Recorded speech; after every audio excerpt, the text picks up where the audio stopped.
Good morning everyone. Now next topic is surface waves. But before starting surface waves मैं आपको types of waves discuss कर लेते हैं हम लोग कि अभी तक जो हमने वेव्स पढ़ी हैं वो पी वेव्स और एस वेव्स पढ़ी हैं, that is primary waves and secondary waves. तो एक ब्रीफ एक्सप्लेनेशन ले लेते हैं टाइप्स ऑफ वेव्स की, जिन्हें हम सिस्मिक वेव्स भी कहते हैं, जो आपने सिस्मोलॉजी में पढ़ा भी होगा। तो हमारे पास दो टाइप्स की वेव्स होती है जनरली। फर्स्ट है बॉडी वेव्स और सेकंड है सरफेस वेव्स। बॉडी वेव्स क्या होती हैं कि जो बिटवीन द बॉडी होती है, मतलब जिसमें पूरी की पूरी बॉडी जो है मूव करती है, और सरफेस वेव जो सरफेस पे होती है, और सरफेस का जो मतलब अपर पार्ट होता है, सिर्फ अपर पोर्शन होता है, वो मूव करता है, उसमें मूवमेंट होती है, तो हम उसे सरफेस वेव्स कहते हैं। और अगर पूरी की पूरी आपके पास बॉडी मूव करती है, मतलब पूरे का पूरा पार्ट मूव करता है विद प्लेन, तो उसे हम बॉडी वेव्स कहते हैं। अब हमारे पास बॉडी वेव्स में दो टाइप्स की वेव्स आती हैं। फर्स्ट आती है पी वेव्स। पी वेव्स को हम क्या बोलते हैं? प्राइमरी वेव्स भी बोलते हैं, जो सबसे पहले हमारी जो है रीच करती है। और सेकंड है एस वेव्स, सेकेंडरी वेव्स, जो सेकेंडरी वेव्स होती हैं, और प्राइमरी वेव्स की जो वेलोसिटी होती है वो ग्रेटर होती है सेकेंडरी वेव्स से, इसलिए प्राइमरी वेव्स जो है सबसे पहले सरफेस को रीच करती है, then secondary waves. So primary waves में जनरली मूवमेंट किस टाइप की होती है कि जब आपके पास कोई एक पार्ट जो है इस तरह से ऊपर, जैसे लैंड का कोई एक पार्ट जो है कि मूवमेंट हो रही है, उसमें इस तरह से मूवमेंट हो रही है कि पार्ट मूव कर रहा है, तो इस टाइप की वेव्स को हम क्या बोलते हैं? पी वेव्स बोलते हैं, और इन्हें हम लॉन्गिट्यूडनल वेव्स भी कहते हैं। ओके, नेक्स्ट आती है हमारी सेकेंडरी वेव्स। सेकेंडरी वेव्स में जो आपकी मूवमेंट होती है इस तरह से होती है मूवमेंट। सपोज आपके पास ये इस तरह से है, पूरा का पूरा 3D में मैं शो करूँ तो ये आपके पास पूरा का पूरा मूव करता है। इन्हें हम क्या कहते हैं? एस वेव्स कहते हैं। और एस वेव्स की जो वेलोसिटी होती है वो पी वेव्स से क्या होती है?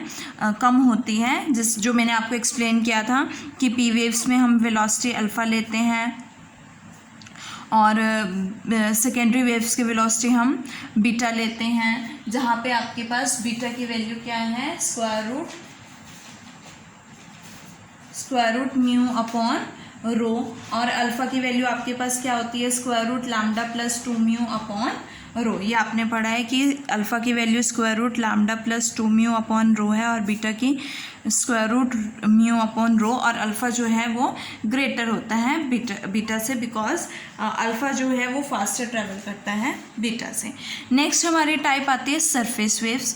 सरफेस वेव्स जनरली क्या होती है कि जब आपका सरफेस का अपर पार्ट सिर्फ मूव करता है, तो उस टाइप की वेव्स को हम क्या कहते हैं? सरफेस वेव कहते हैं। जैसे सपोज आपने इस तरह से सरफेस लिया है, तो इसमें सिर्फ ऊपर मूवमेंट होती है, ये मूव नहीं करता। जैसे ये है ना, इसमें ये इस तरह से होगा, और मूवमेंट कैसे होगी? सिर्फ जस्ट ऐसे मूवमेंट्स होगी।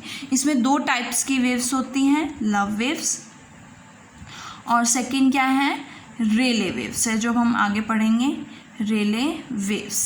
सो लव वेव्स में किस तरह की मूवमेंट होती है? ये आपका फिक्स्ड होता है, प्लेन जो है फिक्स्ड होता है, सिर्फ अपर पार्ट में मूवमेंट।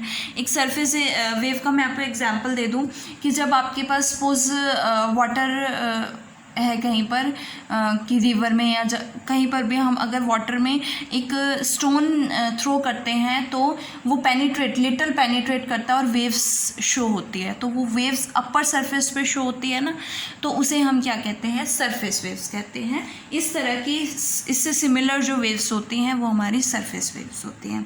सो लव वेव्स हमारे पास क्या आएगा कि लव वेव्स में आपका लो पार्ट क्या हो जाता है? फिक्स होता है, ऑन सरफेस जो है ये मूवमेंट होती है, और इस तरह से मूवमेंट होती है। और रेले वेव्स की बात करूँ तो रेले वेव्स जो हैं वो लव वेव्स से ज़्यादा खतरनाक होती हैं। और रेले वेव्स जो हमारी होती हैं उसमें क्या होता है? 2-3 टाइप की मूवमेंट्स होती हैं। जैसे एक तो अपर मूवमेंट होगी, एक इस तरह से बॉडी इस तरह से भी मूवमेंट होती हैं। तो जब 2-3 टाइप की मूवमेंट्स होती हैं तो उन्हें हम क्या कहते हैं? रेले वेव्स कहते हैं। और लव वेव्स में आपके पास एक तरह की मूवमेंट होती है, लेकिन लोअर पार्ट क्या होता है, फिक्स्ड होता है। सो यहाँ पे दो वेव्स थी, बॉडी वेव्स और सरफेस वेव्स। बॉडी वेव्स में आपके पास पी वेव्स और एस वेव्स आती हैं, और सरफेस वेव्स में लव वेव्स और रेले वेव्स आती हैं। और लव वेव्स को हम डिस्पर्सिव वेव्स भी कहते हैं। इसी तरह से हम जो आपकी रेले वेव्स हैं, रेले वेव्स की जो स्पीड होती है, रेले वेव्स को नॉन डिस्पर्सिव वेव्स भी कहते हैं। और रेले वेव की जो आपकी स्पीड है वो ट्रांसवर्स वेव के कितने टाइम्स होती है, 0.9194 टाइम्स होती है। सो ये तो थी आपके टाइप्स ऑफ वेव्स। तो अब हमने पी वेव्स और एस वेव्स अब हम तक पढ़ चुके हैं, और एस एच वेव्स और एस वी वेव्स भी पढ़ चुके हैं। अब हम बात करेंगे सरफेस वेव्स की। तो चलते हैं सरफेस वेव्स की तरफ। तो हमारे जो सरफेस वेव्स की डेफिनेशन देखो क्या कहती है। इफ़ इन एन, हम इलास्टिसिटी पढ़ रहे हैं, मैकेनिक्स ऑफ सॉलिड पढ़ रहे हैं। तो if in an elastic body the disturbance और wave propagating over the surface of the body, की अगर इलास्टिक बॉडी में जो डिस्टर्बेंस है या जो वेव है वो over the surface of the body है, तो वेव जो है वो पेनिट्रेट करेगा little into the interior of the body. इस तरह की वेव्स जो होती हैं वो किन वेव्स के सिमिलर होती है, जैसे ही मैंने आपको एग्जांपल बताया था कि जब हम एक स्टोन को थ्रो करते हैं on a smooth surface of water, जो वेव्स प्रोड्यूस्ड होती हैं those waves are similar to the surface waves. So सबसे पहले हमारी जो वेव आती है जिसके बारे में हम डिस्कस करेंगे ब्रीफली, रेले वेव्स और लव वेव्स। तो सबसे पहले हम लेके चलते हैं रेले वेव्स। सो रेले वेव्स के बारे में हम डिस्कस करेंगे। रेले वेव्स में क्या होता है, द सरफेस वेव, देखो एक बार मैं डेफिनेशन बोल देती हूँ। The surface wave in which particle of the medium moves along an ellipse in a retrograde, means in a backward fashion, is called a relay wave। कि वो सरफेस वेव जिसमें particle of medium जो है along an ellipse जो है move करता है इन अ retrograde fashion, उसे हम रेले वेव कहते हैं। और रेले वेव्स जो हमारे जनरली मैंने आपको बताई हैं कि सरफेस वेव्स जो होती हैं हमारी free surface, on the free surface पे प्रोपेगेट करती हैं of a semi infinite elastic solid. अब हम इस केस में कंसिडर करेंगे कि मोशन जो है हमारा एक्स वाई प्लेन में है, occupied by the semi infinite elastic solid, और बाउंड्री हमने मीडियम की जो हमारा फ्री सरफेस है वो किस प्लेन पे है, y इक्वल्स टू 0 पे। आपने पढ़ा होगा कि डिस्प्लेसमेंट कंपोनेंट्स जो होते हैं हमारे इन वेव्स के केस में वो क्या होते हैं कि u is equals to, seismology में आपने पढ़ा होगा, u is equals to curl phi by curl x minus curl psi by curl y, and v is equals to curl phi by curl y plus curl psi by curl x.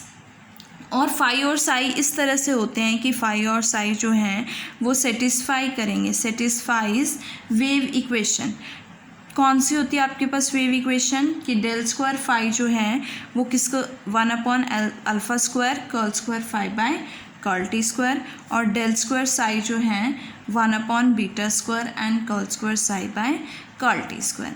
अब alpha और beta क्या है हमारे पास, देखो alpha और beta हमारे पास वही same velocities हैं पी वेव्स और एस वेव्स की, यहाँ पे वेलोसिटीज़ है। और फाई की वैल्यू सच दैट फाई और साई की वैल्यू यहाँ पे क्या होगी, फाई इज इक्वल्स टू होगा F of Y E eta के एक्स माइनस सी टी, ये इसके साथ ही है पावर में x minus C T, and psi is equals to क्या है G of Y E raise to power eta के एक्स माइनस सी टी। अब ये दोनों जो है फाई और साई वेव इक्वेशन को सेटिस्फाई करेंगे, तो हम फाई की वैल्यू जो है इसमें यूज़ करेंगे इस इक्वेशन में, वेव इक्वेशन में। तो उसके लिए मुझे क्या फाइंड आउट करना है, डेल स्क्वायर फाई की value. So del square phi क्या होता है, curl square phi by curl x square plus curl square phi by curl y square plus curl square phi by curl z square. So curl square phi by phi का x के respect में derivative क्या हो जाएगा, सिर्फ ये तो independent of x है तो क्या बनेगा, आयटा के कॉमन आएगा, आयटा के आएगा बाहर, और एक बार और डिफ्रेंशिएट करोगे तो एक बार और आयटा के आएगा, तो यहाँ से क्या वैल्यू बनेगी, आयटा स्क्वायर के square F of Y e eta के एक्स माइनस सी टी। वाई के रिस्पेक्ट में ये इंडिपेंडेंट ऑफ वाई है तो इसका डबल डेरिवेटिव हो जाएगा f double dash of Y e eta के x minus C T, and is equals to में आपके पास क्या है, 1 upon alpha square curl square 5 by curl T square. T के रिस्पेक्ट में करोगे तो आइटा के सी, डबल टाइम्स कर रहे हो तो आइटा के सी का माइनस आइटा के सी का क्या हो जाएगा, होल स्क्वायर हो जाएगा। और यहाँ से आपके पास क्या वैल्यू आएगी, ई आइटा के f of Y, E eta के एक्स माइनस सी टी। देखो यहाँ से ई रेज टू पावर आइटा के एक्स माइनस सी टी जब आप कॉमन लोगे तो कैंसिल आउट हो जाएगा, तो आपके पास क्या आएगी वैल्यूज़, एफ ऑफ वाई के कोफिशिएंट आएंगे और F double dash of Y के कोफिशिएंट आएंगे। तो यहाँ से क्या वैल्यू बनेगी, ये आपके पास डेल स्क्वायर फाई की वैल्यू होगी और ये curl square 5 by curl T square. तो यहाँ से डेल स्क्वायर इसमें सब्सटीट्यूट किया तो आपके पास क्या आया, del square 5 is equal to 1 upon alpha square curl square 5 by curl T square. तो यहाँ से ये तो कैंसिल हो गया, तीनों में सेम है। यहाँ से आपके पास क्या आएगा, minus K square F of Y plus F double dash of Y is equals to eta square minus ये तो माइनस माइनस प्लस हो जाएगा, आइटा स्क्वायर माइनस हो गया, K square C square upon alpha square F of Y आएगा।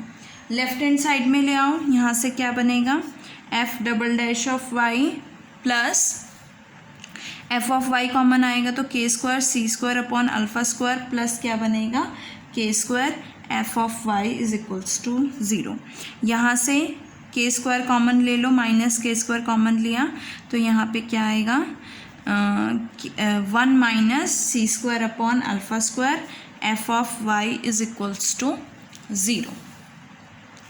Now हमने 1 minus C square upon alpha square को क्या लिया है, 1 minus C square upon alpha square के स्क्वायर रूट को लेटेस्ट कंसिडर कर लिया एक्साई, तो इसको मैं पुट कर सकती हूँ, ये क्या बनेगा, एक्साई स्क्वायर बनेगा। यहाँ से माइनस का K square and xi square F of Y is equals to 0। और के एक्साई को मैं कंसिडर कर लेती हूँ न्यू इज इक्वल टू के एक्साई, तो यहाँ पे क्या आएगा, F double dash of Y minus nu square F of Y is equals to 0। अब यहाँ से देखो सेकेंड ऑर्डर डिफरेंशियल इक्वेशन है आपके पास, तो क्या आएगा, यहाँ से सॉल्यूशन क्या बनेगा इसका,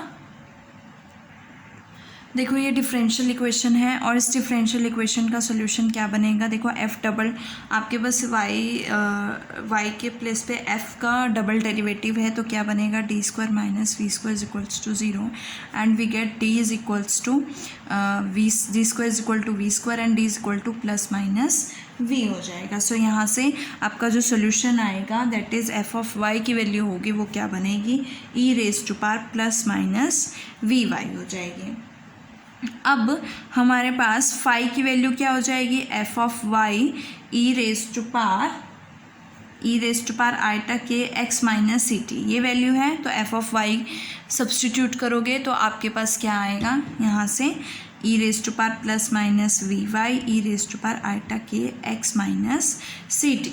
सिमिलरली साई की वैल्यू क्या आएगी हम फाइंड आउट कर सकते हैं, और साई हमने क्या ले लिया, E raise to power plus minus nu dash Y E raise to power eta के एक्स माइनस सी टी। और यहाँ पे न्यू डैश की वैल्यू क्या होगी, यहाँ पे न्यू की वैल्यू क्या है, के साई के जाई, तो यहाँ पे हमारे पास क्या बन जाएगी, ये मैंने क्या ले लिया, के न्यू 1 ले लिया, और न्यू जाई क्या था, square root 1 minus C square upon alpha square, यहाँ पे बीटा स्क्वायर होगा तो न्यू 1 की वैल्यू क्या हो जाएगी, 1 minus C square upon beta square. अब बात करते हैं पॉजिटिव और नेगेटिव साइन की। एज यू नो दैट कि फाई जो है वो 0 को अप्रोच करता है as Y approaches to infinity, and psi भी क्या करता है, 0 को अप्रोच करेगा as Y approaches to infinity. And this condition is possible, is applicable only if अगर यहाँ पे नेगेटिव साइन हो, बिकॉज अगर नेगेटिव साइन होगा और आप वाई को इन्फिनिटी अप्रोच कराओगे तो E raise to power minus infinity 1 upon E raise to power infinity, that is 1 upon infinity is equals to 0। So ये टर्म 0 हो जाएगी। सिमिलरली यहाँ पे भी क्या आएगा, नेगेटिव साइन आएगा। So therefore we consider phi is equals to E raise to power minus nu Y E eta के x minus C T and psi equals to E raise to power minus nu dash Y E eta के x minus सी T. ये हमने find out किया है phi और साई की values. ये आपके कुछ रेले वेव्स से आपके पास फाई और साई की वैल्यूज़ आई हैं। नेक्स्ट वीडियो में हम इसके बाउंड्री कंडीशंस डिस्कस करेंगे।